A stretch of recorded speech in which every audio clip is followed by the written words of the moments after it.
Taking those top 3 qualities, notice where they live right now in your world. Notice where they live in your future.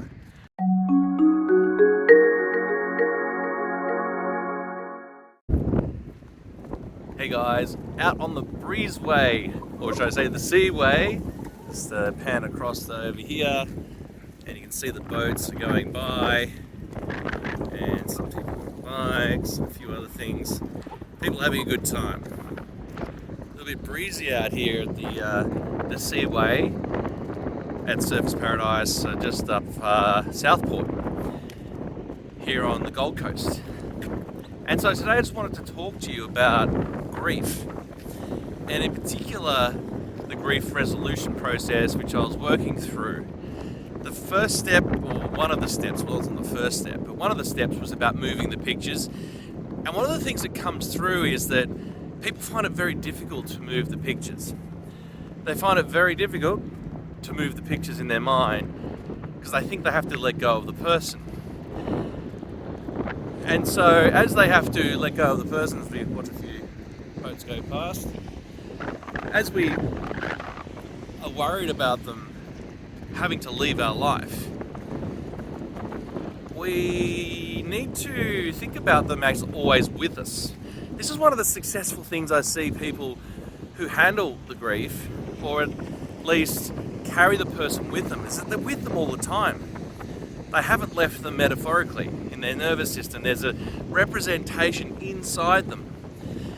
And so one of the things we did before was look at the pictures so we can carry the picture with us. But we have to be careful that it doesn't block our vision, or we can't even live our life. And so that's the thing I was going to work on, is the vision. But now we're going to move into the next step, or another phase of it, and that is the qualities. Now, I've done a lot of work in the self-concept area with regards to who you think you are, your identity, and this is where we're talking about self-concept. You can enlist your self-concept inside how you represent them inside your system.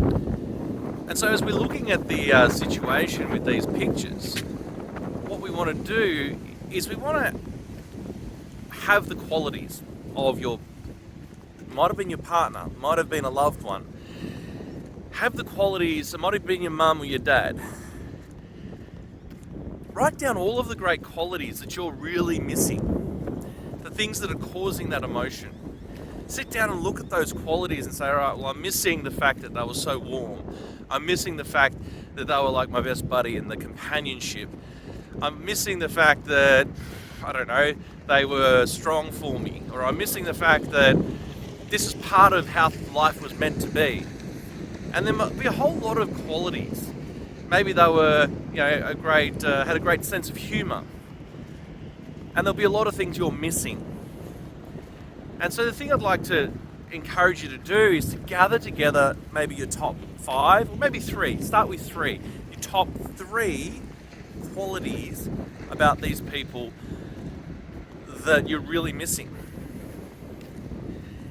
And then we can work on how you represent that inside your system using life coaching, NLP skills, Ericksonian hypnosis, self-directed healing, self-concept, and all the other areas around this space in which I work and live. And you can figure out how you represent them. So think about those top 3 qualities of that person. How are they represented inside of you? Are they pictures? Are they sounds? Did they say something to you all the time when they were alive and they were with you? Were they feelings they gave you in the body? Or is it a thought that fires off inside of you? And so think about those things. And here's the trick. You take those images, you take those sounds, you take the things they would always say, and you give that, you hold that inside yourself. Hold that inside yourself and start to look for where that exists in your world now. Carrying the picture of the person with you, nice and close, and think about where you see that. Now, if it was your loved one and you've got your kids, you can see the qualities in your kids. See the qualities, helicopters going over with all the tourists, see the qualities inside yourself. See the qualities inside your kids, and see the qualities inside the blood relatives. See the qualities in your friends who represent the same thing that you're attracting into your world. And really see them. And every time you see them, say, hey, he's here with me. She's here with me. Mum's still here with me. Dad's still here with me. They're still here with you. The fact that you're missing them means that they're in your body. They're in your spirit. So try that. Gather your top 3, just to summarize, top 3 qualities of that person. They were strong, they were funny, they were confident, they were whatever the things are that you're missing. And I invite you to see where they live in your current world. So that's the first step. Spend some time this week looking in all the people around you who represent that. The same qualities as your loved one.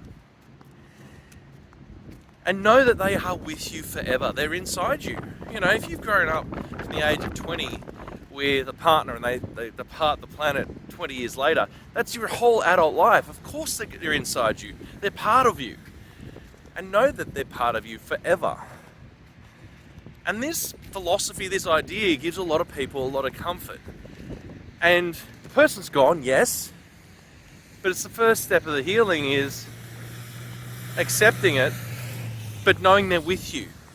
See, if metaphorically they never left, they're still with you, that seems to help so many people.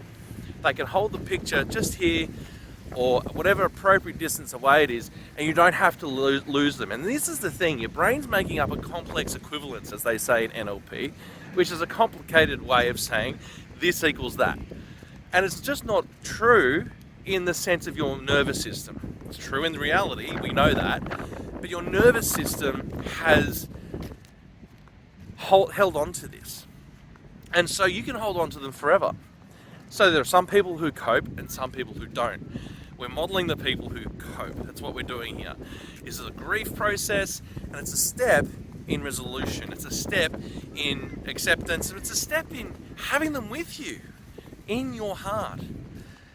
That's what I'm encouraging you to do, is to take those qualities and see where they live in your present moment, but then go on beyond that. And I want you to look into the future. I want you to look into the future and see, where do these qualities, the top 3 qualities of your loved one, live in your current world in the future? Where can you go and get those things yourself? Because this is a point of empowerment where, well, I can meet people, or I know people, or I can have it inside myself. I can display it myself, these qualities that I'm missing. Part of the deal is that it's the map of the world that is not there anymore, that's really upsetting you. It's the map of the world that is gone, and it's depressing, because we need our maps of the world to feel safe. So part of that NLP grief resolution process is all about understanding what am I missing about that person, and that I get to have it now. I get to have it in the future. I get to carry it with me, along with the picture in your mind, which was the last exercise. And this is about understanding how you're representing it inside your system, okay? So that's the goal today. See how you go taking those top 3 qualities. Notice where they live right now in your world. Notice where they live in your future. And look for opportunities where those top 3 qualities can exist. And you can have this person in your mind's eye and carry them with you. This is all about coping, right? It's all about handling the situation. It's all about moving forward in your life. They're part of you. Don't try and push them away. And this is very different to what I might do if someone has anxiety about, I don't know, let's say a boss who makes the employee nervous, right? This is very different, where I might get them to push away the picture, shrink down the picture, blink the picture black and white, dial it up to white or black, or play around with the representations of those people to change the feelings. I don't necessarily want to do that because you're in a heightened state and this is a dear loved one. So I don't want to go down a negative path. So anyway, that's my grief resolution next step. I hope you enjoy it. I hope you get something out of it. And by all means, leave some comments down below so that I can see and I can hear and I can feel how that has helped you. All right, so I want to make sure that this is actually serving you. And so if there's something in this that you've got out of it, I want to hear your comments below. I want to hear how this has helped you to move forward. All right, guys, this is Matt Tait from Fork in the Road, your channel for transformation. Dealing with grief, dealing with loss, dealing with the sadness. There's a variety of things we can do. There's more videos that will come to help all of those people, especially those who, I've got a few people in my life who have had people pass recently, so I'll be sharing this with them as well. At the end of the day, if you're coping, great, keep on rolling. If you're not coping, these are things to explore so you can start to live your life and carry the person with you. You don't have to lose them in your nervous system. You don't have to lose them in your spirit. You don't have to lose them in your heart. They're gone from the physical world, but you can carry along those qualities with you. So remember, what did I say today? 3 things. 3 things that this person brought to your life, the qualities that you really are missing. Notice where they are in your present world right now. It might be in your children, if you had children with them. It might be in friends. It might be in people around you. The next one is, where are you going to see these in the future? Where can you see these qualities in your future? Where can you chase these qualities so that you are getting them in your future? The more that these things show up, the more it will start to balance out. Now, there are some things, as a side note, where people will go off and they'll look to do some different things with regards to grief. They'll look to actually do the opposite. They'll look to do, I forgot what I was going to say. Anyway, it'll come back. This is Matthew Tait from Fork in the Road, your channel for transformation. I hope that's helped you today, my little walk along the seaway. Hopefully the wind isn't too much on the video, and I really hope that you find some sort of a peace by taking these 3 qualities, projecting them into the future, noticing where they live in the present, and it calming down your system. I'll talk to you next time. By always subscribe, like, and I'll hit the little bell, and I'll see you in the next video.